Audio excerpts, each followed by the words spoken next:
G'day, mate. Yeah, g'day from Australia. Here we are in Tasmania.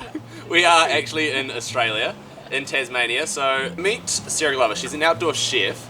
And by outdoor, what do you mean? So I basically cook over an open fire. Yep. I run an off-the-grid catering company. Yep. And I write adventure cookbooks. So everything I do kind of is based around the outdoors and nature, hunting and gathering for your own food, or getting it from local farmers and suppliers, or random friends that you meet that canned you abalone, which happened to us the other day, and some sea urchin and half a dozen eggs.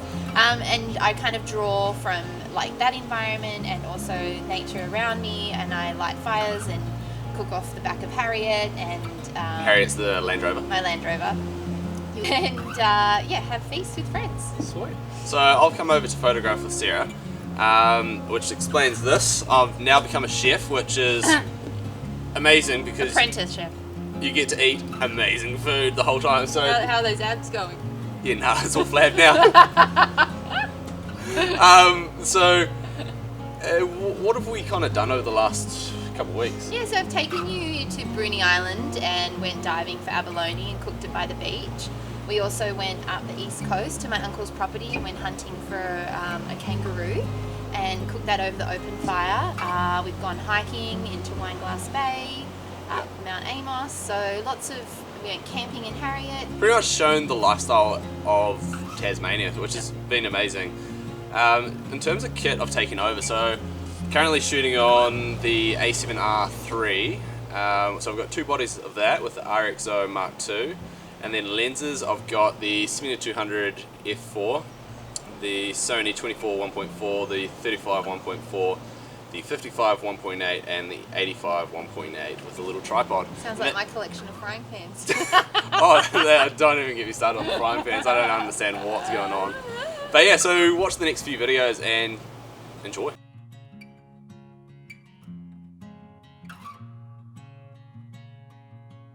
So what we're doing here, we're doing a little bit of an outdoor layout.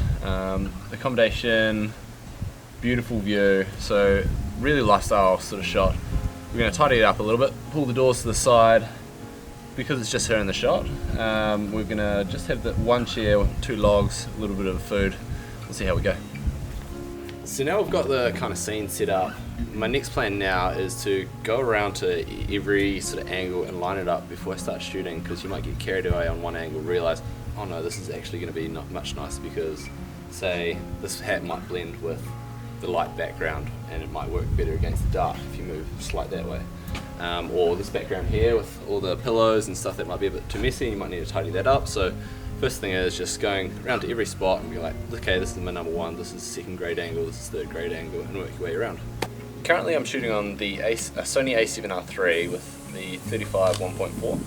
I might switch that over to the 24 1.4, which I'm currently on shooting the video on now, and that will just give a little bit of a larger aspect. But the only thing is, when I'm shooting the 24, I can't get too close or else I'll start to get a little bit of distortion, or things might seem a bit disproportionate. So for me, this angle is not working straight behind, so what I'm going to do is I'm actually going to shift her over to the right, put the one on the other side, and that way she's going to be a little bit side on and not so straight blunt back towards me. It's a little bit more biting. And this is the sort of frame I'm thinking. Real shallow depth of field. Take it back. Whoops, if I don't hit the door. There's a fireplace that's a bit distracting, so I could move her even further back this way, or I could go forward. I think that there will be my frame, so I'll shoot a few shots now. So whenever you get a frame, the first thing I think is how can I better that? So it might be removing that log, but I'm not too fussed on that. Or it might be turning that label around, or I might fix the chair. She might have a hair tie on her bracelet, on her wrist. So it's just little small things like that. How can I better it? So that's now our shot. So what we're doing now is Sarah's jumped in the bath, which she actually gets to enjoy. So now my framing here, this is going to be a little bit tricky. We've got a little bit of a distraction with this bed, so we might have that in the frame, or we may have it a little bit tighter. We've got some props here, which actually are natural. But what I'm doing now is going to shoot with 35mm and then I might switch it back up to the 24mm, shooting wide open at 1.4, focusing on her head or somewhere in the bath, and the background will be quite blurred. We might mix that up and change the depth of field to maybe f10 just to see how that goes. We might want some of those trees, but to be honest, I kind of want that the soft look, that it's kind of relaxing, reflects kind of the environment that she's in at the moment. So this is the sort of frame I'm thinking. My focus is about here, and we've got this prop here which we might move a little bit that way so it's not so obstructing. So I've been mixing this up between the 35mm 1.4 and the 24 1.4, shooting wide open, ISO 100 on aperture priority, which is about 1/800th of a second or 6/40th of a second, and that's kind of just giving this nice soft light when it's wide open. It's real shallow depth of field, so it's just focused on her head with the background starting to blur out. Her head is on the lower third and on the right hand side of that third.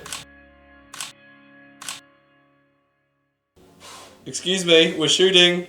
Thank you. Pay attention. Sorry.